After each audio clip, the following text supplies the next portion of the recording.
Hello दोस्तों, नमस्कार। मैं गायत्री और आप देख रहे हैं आयुष सर की वीडियो। आज आयुष सर बताने वाले हैं सैलरी चैप्टर में मकान किराया भत्ते क्या है और इसकी गणना कैसे की जाती है।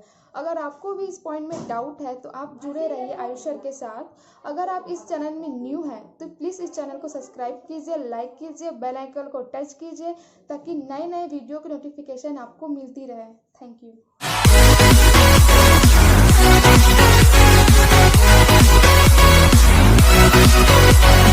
तो चलिए दोस्तों, मैं आज आपको बताऊंगा कि मकान किराया भत्ते की गणना कैसे करते हैं। सबसे पहले तो आप लोग ये समझिए कि मकान किराया भत्ता होता क्या चीज़ है। जैसे एक कंपनी रहता है और उस कंपनी में मालिक और कर्मचारी दोनों ही लोग उसमें रहते हैं। देखिए, जो मालिक है वो मालिक क्या करता है, कर्मचारी को रखता है अपने कंपनी में कार्य करने के लिए, और कर्मचारी क्या करता है, इस कंपनी में कार्य तो करेगा लेकिन उसको कहीं ना कहीं रहना तो पड़ेगा किसी घर में। तो किसी भी घर में वो घर का मतलब घर को रेंट में लेते हैं, किराए पर लेकर वो रहते हैं। जो किराया पेमेंट करता है घर के मालिक को, उसके लिए कंपनी के मालिक द्वारा कर्मचारी को जो भी भत्ता दिया जाता है, पैसा दिया जाता है रेंट को चुकाने के लिए, घर के किराए को चुकाने के लिए, उस पैसे को ही मकान किराया भत्ता कहलाते हैं। यानी कि मकान का किराया चुकाने के लिए जो पैसा, जो रुपए उसको दिए जाते हैं, उसको मकान किराया भत्ता कहलाते हैं। अब देखिए, मकान किराया भत्ते की गणना को कैसे करते हैं, उसकी गणना के क्या रूल है। अब देखिए, यहाँ पे हेडलाइन है कि मकान किराया भत्ते की गणना।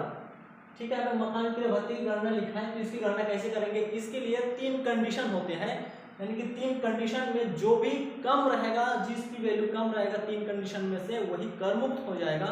देखिए, इनके 3 कंडीशन कौन कौन से हैं। सबसे पहला है कि प्राप्त मकान किराया भत्ता, प्राप्त मकान किराया भत्ता, यानी कि पहला कंडीशन ये बोल रहा है कि उस कर्मचारी को मालिक द्वारा कितना भत्ता दिया गया है, उस कर्मचारी को मालिक से कितना भत्ते की राशि प्राप्त हुआ है, उसको यहाँ पे लिखना है फर्स्ट कंडीशन में, कि प्राप्त मकान किराया भत्ता। उसके बाद दूसरा कंडीशन यहाँ पे है कि कितना किराया चुकाया है उसने,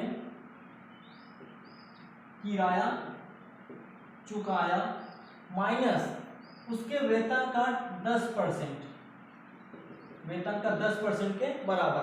पहला कंडीशन क्या बोलता है कि मकान किराया भत्ता, यानी कि कितना भत्ता उसको प्राप्त हो रहा है अपने मालिक से।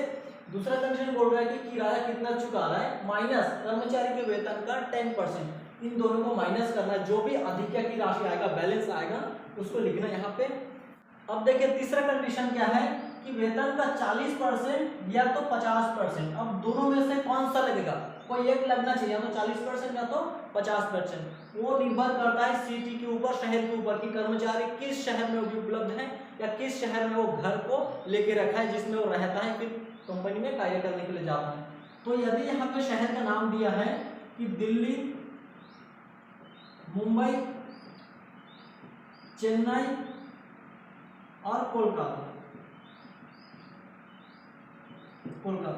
ये 4 शहर का नाम दिया है, तो वेतन का 50% लगाना है। यदि इस 4 शहर में से कोई नहीं है तो 40% लगाना है। ठीक है, यदि दिल्ली, मुंबई, चेन्नई और कोलकाता ये 4 शहर दिया है तो उसके वेतन का 50% लगाना है। यदि इनमें से कोई भी शहर नहीं दिया है, जैसे कि जयपुर, कानपुर, दुनिया भर का ऐसा दिया रहेगा शहर का नाम, तो उसमें 40% के हिसाब से उसका वेतन का लगाना है। जो भी मूल्य आएगा, वैल्यू आएगा, उसको यहाँ पे लिखना है। अब देखिए, इस 3 वैल्यू है, यहाँ पे 3 कंडीशन था कि मकान किराया भत्ता कितना प्राप्त हो रहा है, दूसरा किराया कितना चुकाया माइनस वेतन का 10%, और तीसरा कंडीशन बोल रहा था कि वेतन का 40% या 50% उसके शहर के ऊपर निर्भर करता है कि कौन से शहर में कर्मचारी फिलहाल अभी है। यदि दिल्ली, मुंबई, चेन्नई, कोलकाता में है तो 50% वेतन का, और यदि दिल्ली, मुंबई, चेन्नई, कोलकाता में नहीं है तो 40%, चाहे कानपुर हो, जयपुर हो, जसपुर, कुछ भी हो, उसमें सब में 40% लग जाएगा। यदि इनमें से कोई नहीं है तो, और इनमें से कोई है तो 50% लग जाएगा। अब तीनों कंडीशन यहाँ पे आ गया है। अब इस 3 में से जिसकी भी राशि कम रहेगा सबसे, मान लीजिए ये दूसरा वाला की कम है, तो ये करमुक्त हो जाएगा, करमुक्त हो जाएगा, यानी कि टैक्स फ्री हो जाएगा। इसकी वैल्यू यदि कम आया टैक्स फ्री हो जाएगा, यदि इसकी वैल्यू कम है तो ये भी टैक्स फ्री हो जाएगा, या इसके वैल्यू कम आया तो ये टैक्स फ्री हो जाएगा। कोई भी एक टैक्स फ्री होगा, कोई भी एक कम होगा, 2-3 एक साथ नहीं हो सकता। अब कर रुपया कैसे निकालेंगे, मान लीजिए बीच वाला यहाँ पे दूसरा कंडीशन जो है करमुक्त हो गया है, ये इसकी वैल्यू तीनों में सबसे कम है तो करमुक्त हो गया। अब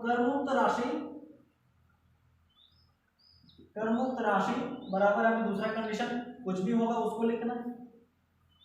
दूसरा देखिए यहाँ पे प्राप्त भत्ता कितना मिला था उसको, प्राप्त मकान किराया भत्ता, फर्स्ट में जो भी वैल्यू रहेगा उसको यहाँ पे लिख देना है। अब उसके बाद क्या करना है, इसका सूत्र है कि वेतन शीर्षक में मकान कर हो गया मकान किराए भत्ते की राशि, वेतन शीर्षक में कर हो गया मकान किराए भत्ते की राशि कितना होगा, इसका बराबर हो जाएगा प्राप्त भत्ता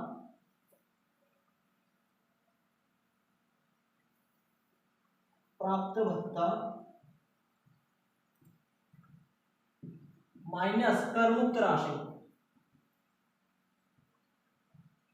प्राप्त भत्ता मतलब जो यहाँ पे प्राप्त हुआ था उसको लिखना है यहाँ पे, माइनस करमुक्त राशि मतलब जो अभी करमुक्त हो गया, तीन कंडीशन में जो कम हुआ वही करमुक्त था उसको यहाँ पे लिखना है। फिर दोनों को माइनस कर देना है, जो दोनों को जैसे माइनस कर दोगे प्राप्त भत्ता माइनस करमुक्त राशि तो आपका निकल जाएगा यहाँ पे मकान किराए भत्ते की राशि, मकान किराए भत्ते की कर योग्य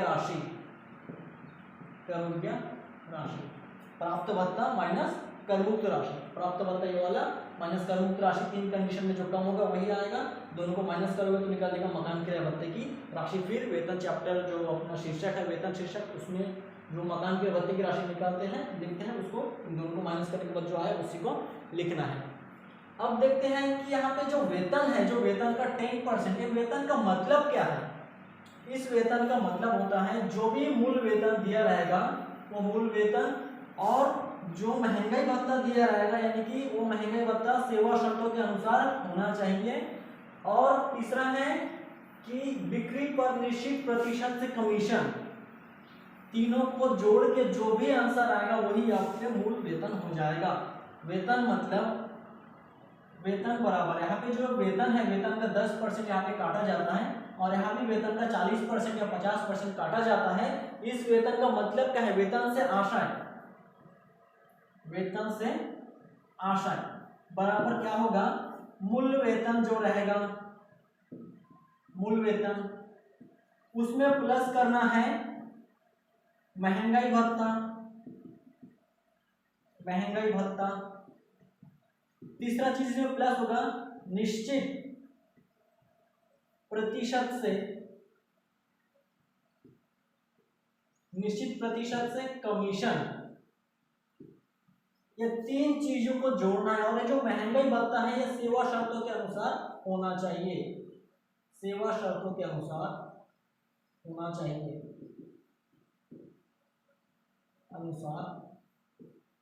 ठीक है। सबसे पहला वेतन, दूसरा महंगाई भत्ता सेवा शर्तों के अनुसार होना चाहिए, और तीसरा हो जाएगा निश्चित प्रतिशत से कमीशन। इन तीनों को जोड़ना है, जो निकलेगा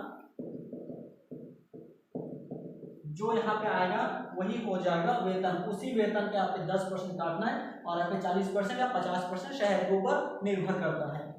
अब यहाँ पे यदि महंगाई भत्ता सेवा शर्त के अनुसार नहीं दिया रहता है तो उसको नहीं लेना है, और निश्चित प्रतिशत से कमीशन दिया है तो ही लेना है वरना नहीं लेना है। ऐसे क्वेश्चन में दिया सकता है कि सिंपल ऐसे लिख सकता है कमीशन 10,000 रुपए, ऐसा सिंपल लिख सकता है कि कमीशन, इस कमीशन को नहीं लेना। जब तक नहीं बोलेगा कि बिक्री इतना था और बिक्री पर 2% 30% कमीशन, ऐसा जब तक नहीं बोलेगा तब तक की कमीशन को नहीं लेना है। निश्चित प्रतिशत पर कमीशन मतलब बोलेगा क्वेश्चन की इतने लाख का बिक्री हुआ है साल भर में, उस पर 3% 2% या 1% कमीशन होता है, उसी कमीशन को यहाँ पे काट के लेना है बिक्री में से। तो हो गया मकान किराए भत्ते की गणना। आशा करता हूं आपको समझ में आ गया होगा, नहीं आया तो मेरे पास आप कमेंट में लिख सकते हो।